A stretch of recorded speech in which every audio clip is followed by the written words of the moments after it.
Creating a rich learning environment is truly about connecting with the passions and the interests of the children and the teachers in the classroom. I think so many people think it's about what wonderful materials can I buy from this catalog or this beautiful new space I can move my program into. If the children are not connected to the topics of learning, to what's exciting them, the engagement is going to be much lower. So how do we get to know each child to get a sense of their interests, what excites them, and build learning environments that reflect the children's interests and passions? And then connect to what the teachers are excited about, what their interests are, to bring the children's interests to life. And the more we can find ways to do that, the more vibrant you're going to feel coming into that classroom. You're going to know what those children are excited about, what they're learning about. No matter what the topic, whether it's firefighters or dinosaurs, you're going to be able to teach all of the core competencies. But aligning it when children get fired up and excited is when their brains really start lighting up and the learning starts happening.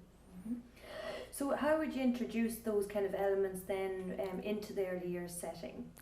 I think it's really important for teachers to just start trying it as educators. That if I know maybe I'm having trouble with a certain group of children, there's less engagement, the classroom environment doesn't feel exactly right, switch things up to something the children are talking about, whether it's a big soccer match or the plants are starting to bloom or something that's happening in their world. When you bring those elements in, children's behavior shifts, attitudes shift, interest increases, and teachers come alive because you're thinking about what's going to excite these children. What will I read to them today? What will we sing? What will we have in our interest areas that reflects that? The whole energy of the classroom environment changes, grows, and learning follows. So it's really important to have that deep connection to the passion and the interest every day. And do you think we can easily transfer these into the outdoor environment? Absolutely. I think so much of our time outdoors, I mean, it's important that children are running and playing and doing their gross motor work, but the engagement of the teachers in the learning, what could they be building? What could be happening? When we ask young adults and even older adults, what are their primary early childhood memories?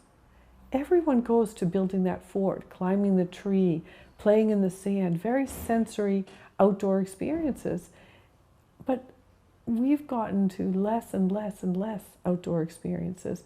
How do we bring that learning, whatever maybe that topic area is, or whatever that interest area is, how are we bringing it outside? How are we using new materials outside? How are we creating environments outside where children can be doing music and the arts and literacy, all happening out there? Creates a very different element of learning for children. And what are the benefits of an enhanced environment for both the child and the practitioner? To me, the number one benefit really is engagement. When things are humming, when things feel right for children and teachers, what's happening in the interactions in the classroom, what's happening with behavior challenges, all shifts. Children feel respected, they feel excited, they feel passionate. And when the teachers respond in those same ways, we see a very different learning. And the commitment to that learning, to continuing, to developing it, when we're observing, what did the children say today? What really excited them? Whether they took a piece of fabric out in the wind and it was blowing and they had all this excitement about it, what am I doing tomorrow? Oh, I could bring in a hairdryer and some ping pong balls. I could have a fan.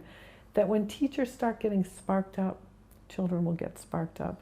And as leaders, I think it's really important to notice when that's shifted. When we get to sort of complacency, when we get to a stale environment, nobody's learning, and often the behavioral challenges go way up.